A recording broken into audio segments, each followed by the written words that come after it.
Nakon što smo posadili sve vrste luka, vrijeme je za brigu o našim usjevima, a najbolje je za biljke se brinuti preventivno. Pogotovo je to slučaj ukoliko želimo ekološki da štitimo naše biljke od napasnika. Danas ćemo govoriti o jednom čestom napasniku i kako ga se uspješno riješiti.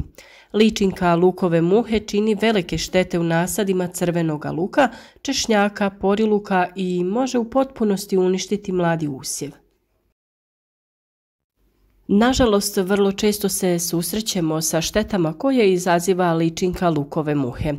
Odrastao kukac lukove muhe je bezopasan, ali je ličinka, to jest larva, iznimno proždrljiva.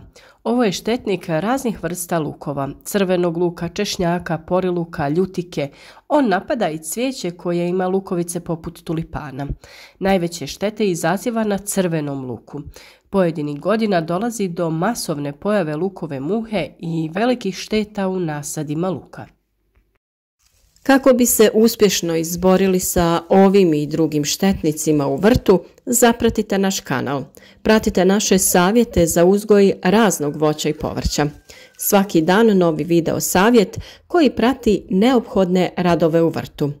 Klikom na znak zvonca dobivati ćete i obavijesti kada objavimo novi video. Odrasle jedinke su malih dimenzija 5 do 7 mm, boje tijela sivo-žute. U našim uslovima može razviti više generacija tijekom vegetacije, obično od 2 do 4 generacije. Imago, to jest odrastao insekt prve generacije, se pojavljuje tijekom aprila. Let lukove muhe se poklapa sa cvjetanjem jabuke i jorgovana, a pojava imaga može se vezati i za cvjetanje višnje i maslačka. Nakon 10 dana od cvjetanja višnje počinje let lukove muhe. Naime, upravo imago nije štetan i on se hrani nektarom iz cvjetova raznih biljnih vrsta. Nakon ishrane slijedi njegovo razmnožavanje, a ženke polažu jaja kroz 30 dana. Jaja polaže na listove luka ili na površinu zemljišta neposredno uz mladu biljku. Jedna ženka položi od 5 do 20 jaja.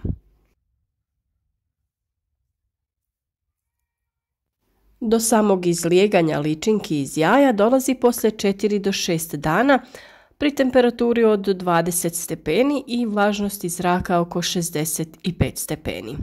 Ličinka se hrani u unutrašnjosti luka i izaziva štete tokom 2 do 3 sedmice. Nakon perioda proždrljive ishrane, ličinka se povlači u zemljište, a imago se pojavljuje poslije 2 sedmice. Zadnja generacija se javlja u augustu i te se ličinke povlače u zemljište na dubinu od 10 do 20 cm. Prelaze u stadij lutke i prezimljavaju. Napadnute biljke luka su prepoznatljive po žutim listovima. Cijela biljka poprima blijedu boju. Od napada najviše stradaju mlade biljke koje imaju razvijena 2 lista. A kod ovako mladih biljaka ličinka se nalazi u osnovi središnjeg lista, što izaziva njeno propadanje. Kod većih biljaka lukova muha najčešće jaja polaže u nizu na listove. Tu se ličinka ubušuje i spušta prema glavi. U jednoj glavici može biti više ličinki lukove muhe. Na mjestu ishrane dolazi do truljenja, što na kraju dovodi do propadanja ili takav luk nije za prodaju.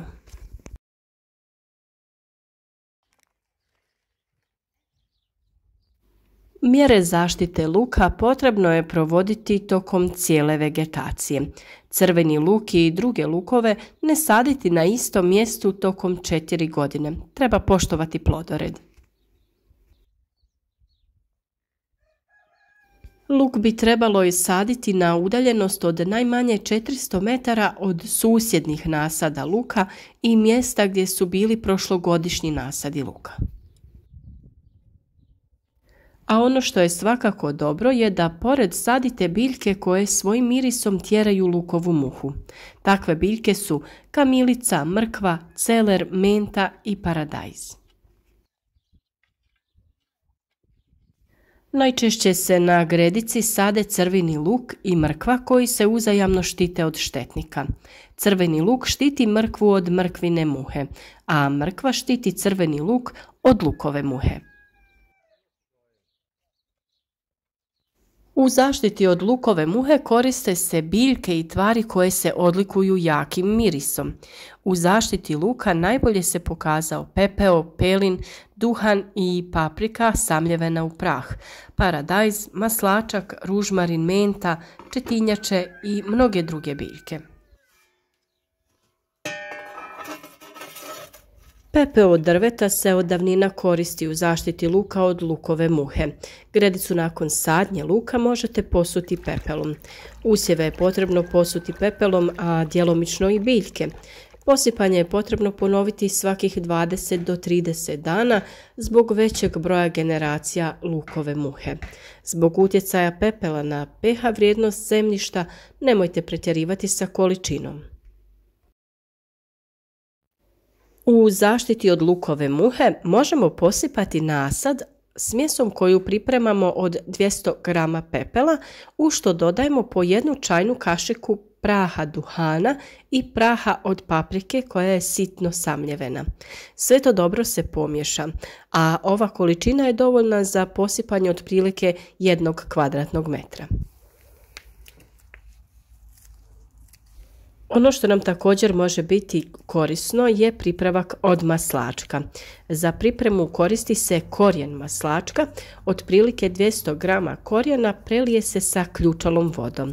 Kada se malo ohladi, dodaje se još vode, tako da ukupno imamo 10 litara pripravka, te sa ovom smjesom tretiramo usjev luka tako što ga dobro pošpricamo. Ono što također može biti korisno su borove iglice. Na 200 g usitnjenih iglica dodaje se topla voda i trebalo bi biti na kraju 10 litara pripravka. Ostaviti 2 dana te procijediti i u to dodati 50 g nekog ekološkog sapuna ili tekućeg deterdženta kako bi se pripravak bolje vezao za listove. Na isti način se može pripremiti i pripravak od duhana. Koristi se 400 g duhana koji se također potopi u 10 litara vode i na isti način kao pripravak od borovih iglica se pripremi i koristi. Paradajz je također koristan jer svojim mirisom tjera lukovu muhu, a tokom sezone može se praviti i pripravak od lišća, a na početku sezone dovoljno je samo rasporediti nekoliko posudica sa rasadom paradajza na gredice luka. Ono što vam također može biti korisno su ploče protiv lukove muhe. Možete ih nabaviti u poljoprivrednim trgovinama. One će uveliko smanjiti mogućnost dolaska lukove muhe i samog polijeganja jaja. Jednostavno ih rasporedite po gredici i muhe će se lijepiti za ploče. Lukova muha je jedna od najčešćih napasnika koja uzrokuje propadanje luka. Zato je vrlo bitno sa zaštitom krenuti na vrijeme i preventivno djelovati kako bi izbjegli ovaj problem. Ono što je također vrlo važno jeste da ranije krenete sa samom sadnjom crvenog luka i na taj način izbjegnete zarazu štetnicima, da pazite na plodored i da luk sadite kraj biljaka koje povoljno na njega utječu.